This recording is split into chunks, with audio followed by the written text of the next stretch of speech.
Activist who posted a video that was censored by YouTube. This happened after he shared footage of an incident in which government officials in Santa Cruz, California, forcibly seized 2 children to return them to their mother, who they say is a child molester. The kids do. The children begged the officials to let them stay in their father's custody instead. Here's that chilling moment. You're a human being. You can physically walk down the driveway. You are capable of doing that, so do that. If you have any ounce of goodness in you, walk down that driveway and leave us alone. And don't put us back with a freaking child molester. We have to follow all this. You actually... You could quit, you know? You could do that. You don't actually have to do this. As a human being, you don't have to force children back with a child molester. But you're choosing to do that. You are making a choice to do that. Right now. All of you guys are making a choice to do that, and that's your choice, and that's what you're doing, and you are fully responsible for that.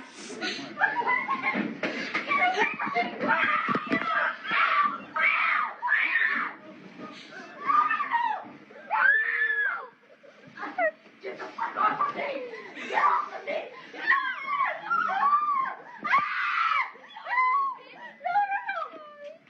Maya, just calm down. So Maya is only 15 years old and her younger brother is 11. And when our next guest shared video of that incident on YouTube, they removed the video saying that it violates the company's child safety policy.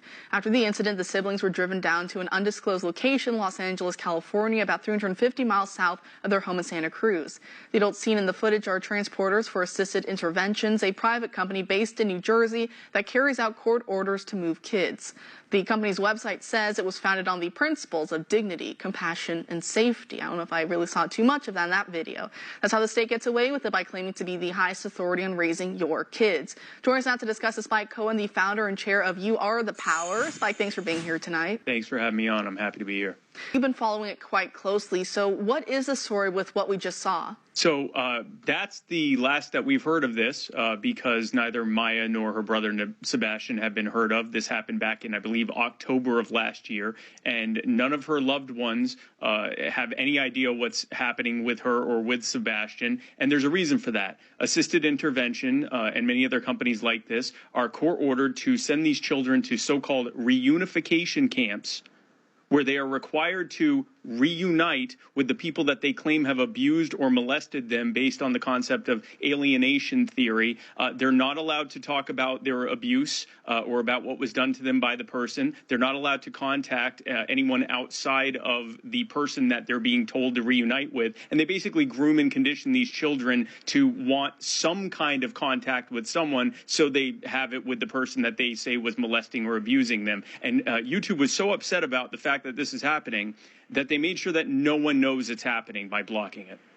This is what happens when you have a violent monopoly deciding how things happen. And this is a perfect example of it. The state has been, or I guess gave itself a mandate to protect children. And what that turned into is a cottage industry that is based on essentially kidnapping children against their will and against the will of their parents, and sending them back with the people that they are claiming, the children themselves are claiming, have abused them or neglected them, or in this case, molested them and others. And that's what happens when you have the government involved. That's the crazy thing about this. Here's the most poignant part of this. Here you have a 15-year-old girl surrounded by adults. And what is she saying? You're human beings. You don't have to do this. Just turn around and walk away. You can choose. And the more extended version, she's literally explaining, you have a choice as a human being to turn around and not do this to children. And the fact that it took a minor, a 15-year-old, to be the voice of reason surrounded by adults who were just doing their jobs,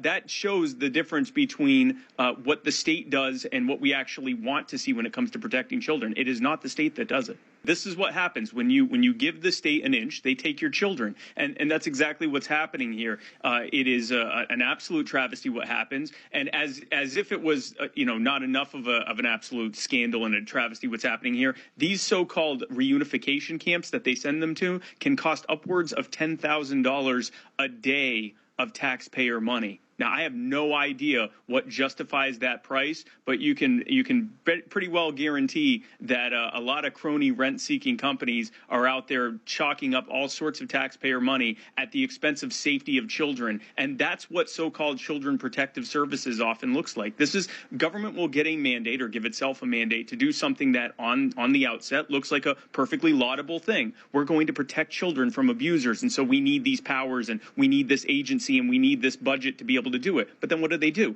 This kind of nonsense. And why? Because they can.